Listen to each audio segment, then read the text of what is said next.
So I decided that in addition to the increased number of movie reviews that I'm going to do this year, I'd also like to do a few more book reviews. Up until this point, most of the book reviews on this channel have been from my favorites list, and while I am still going to continue with that list, I'd also like to do reviews of just some of the other books that I read this year. So without further ado, let's get started with the first book review of 2011.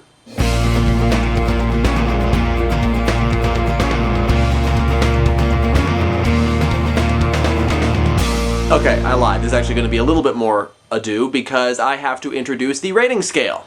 I've never used a rating scale on this channel before. It's always been, is this book still a favorite or isn't it? But since I'm going to be reviewing some new books this year, I thought I should have an actual official rating scale of some sort. So I'm going to introduce the worth scale, which I will also be using for my movie reviews, albeit in an altered form.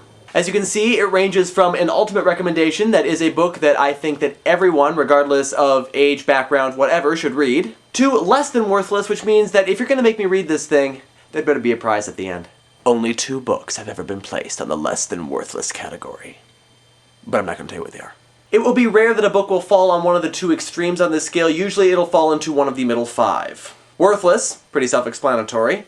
Worth a skim, so if you see it in a bookstore, it's worth picking up and, going through a few pages and maybe picking up the Sparks notes. Worth borrowing, worth a read, but maybe not worth actually buying. Worth buying used, which means it's worth having in your library, but it's not really so important that you pay full price for it. And worth buying new, which means this is a definite must for your library. Go ahead and pay the full price for it. So now that that's out of the way, let's actually get on to the book review. Today I'm going to be reviewing The Wild Things by Dave Eggers. This, as you might guess, is based on the movie screenplay by Spike Jonze and Dave Eggers from Where the Wild Things Are, which is in turn based on the children's novel by Maurice Sendak, Where the Wild Things Are. So this is a book based on a movie based on a book. Now if you're unfamiliar with Maurice Sendak's Where the Wild Things Are, then first I would request that you please go and find your childhood. But the plot of the story is pretty straightforward. This young boy named Max is misbehaving and running around wild, and so his parents send him to bed without supper. So he imagines that he goes on a journey to this distant land where he finds the wild things. He is appointed the king of the wild things, and they proceed to have a rip-roaring good time until Max starts to miss his home, and so goes back and finds his supper waiting for him. Pretty simple. So how do you take a comparatively simple concept like that and turn it into a full-length movie? Or in this case, a full-length novel? Well, basically what they did for the movie is they asked the question, alright, what if a little kid's passions and longings and desires and loves and hates and all of these little emotions that make a kid, what if all of these things could take on a living form? Thus we have the Wild Things. 7 beasts that Max finds on this island, each with their own individual personality, and yet they each reflect a facet of Max's personality. And so he relates to them and he understands them, and thus he is able to become their king. And from there it's basically a more detailed version of the Wild Rumpus from the children's book.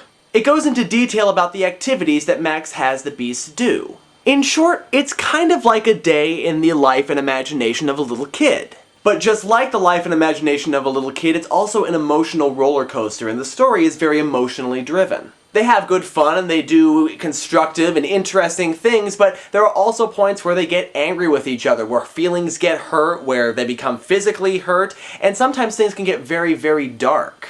And Max is trying to figure out how he can control these beasts while still keeping them happy as their king. In a sense, there's kind of this battle going on throughout the novel between logic and emotion. Max has these plans and he wants to execute these plans, but the beasts are so easily emotional that it's often very difficult to do these plans. So as you can imagine, it is an emotional roller coaster, and the plot does meander. There's really no one solid storyline. It's kind of all over the place, but really that's kind of the point. It is like the life and imagination of a kid, which doesn't really have a set agenda necessarily. It is kind of all over the place. And it's that Max himself finds so frustrating, I think, more than anything. One of the nice things about this novel is that there is a whole lot that you could read into what's going on.